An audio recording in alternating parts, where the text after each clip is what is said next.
Welcome to NSTV.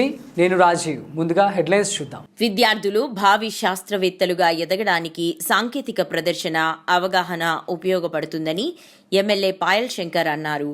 కలం institute of youth and excellence ఆధ్వర్యంలో defence and space ఎక్స్పోను గురువారం ఆదిలాబాద్లోని little flower private పాఠశాలలో నిర్వహించిన ఎక్స్పోను ఎమ్మెల్యే ప్రారంభించారు. దాన్ని మనం మార్పులు చేయలేము. ఇక్కడ పోయి కొట్టుకో కరాచీ బేకరీలో కొట్టుకో ఫలానా అని అంటే అక్కడ కొట్టుకు ఆదిలాబాద్ కొన్నిటిని మనం ఏం చేయలేము. ఫైర్ అండ్ పరిగెట్ అంటే దాన్ని గైడ్ చేయాలి. కొన్నిటికి ఇవి ప్రొపల్షన్స్ వీటితోని రెక్కలు అనమాట.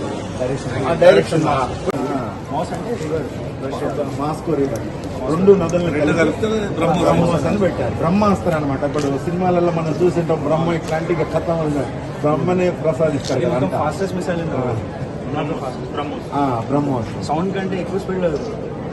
సో గుర్తుకోవడం అంటే అడ్వాన్స్ టెక్నాలజీలో స్పేస్ టెక్నాలజీ డిఫెన్స్ టెక్నాలజీ ఉంటుంది. సో ఇప్పుడు మనం ఇది గుర్తుకున్నాం. యువ ఇంజనీర్లకు విద్యార్థులకు అందరికీ పేరు పేరున నా యొక్క నమస్కారం.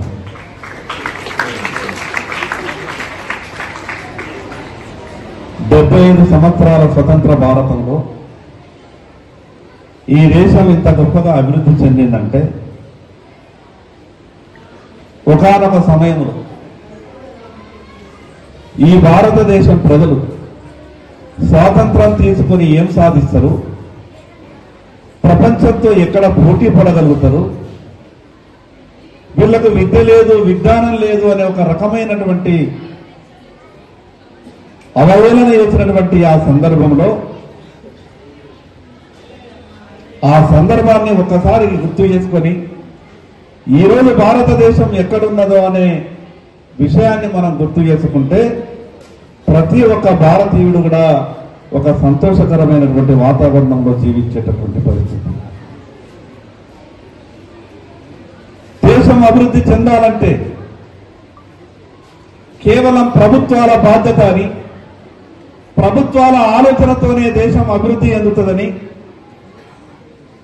దేశ రక్షణ కేవలం ఒక ప్రభుత్వ ఆలోచన ద్వారానే జరుగుతుందని సహజంగా మనమంతా కూడా అనుకుంటాం.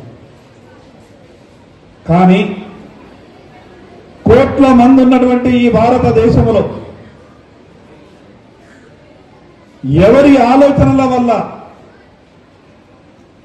ఏ రకమైనటువంటి దేశం గొప్పగా ముందుకు పోయేటటువంటి అవకాశాలు ఉంటాయో ఈరోజు అబ్దుల్ కలాం గారి ఆలోచనని మనమంతా కూడా గుర్తు చేసుకొని అబ్దుల్ కలాం గారి మాటలు రోజుకు ఒక్కసారి అబ్దుల్ కలాం గారు మాట్లాడినటువంటి మాటని ఒక్క వాక్యం మనం వింటే ఆ దినమంతా కూడా మనం ఉత్సాహంగా ఉల్లాసంగా పనిచేయడానికి ఆస్కారం ఉంటుంది.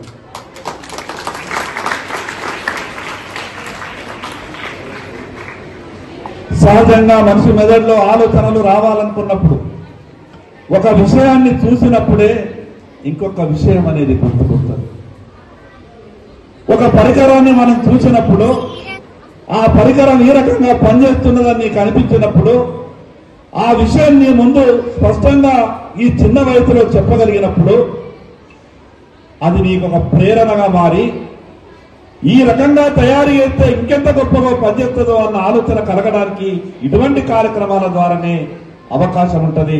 ఈ కార్యక్రమం నిర్వహించినటువంటి నిర్వాహకులకు నేను మనస్ఫూర్తిగా ధన్యవాదాలు తెలియజేస్తా ఉన్నా.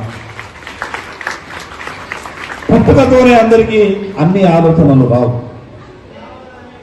ఈ దేశం ఇంత గొప్పగా ప్రపంచంతో పోటీ కాదు, ఆర్థికంగా ఎక్కడో ఉంటుంది,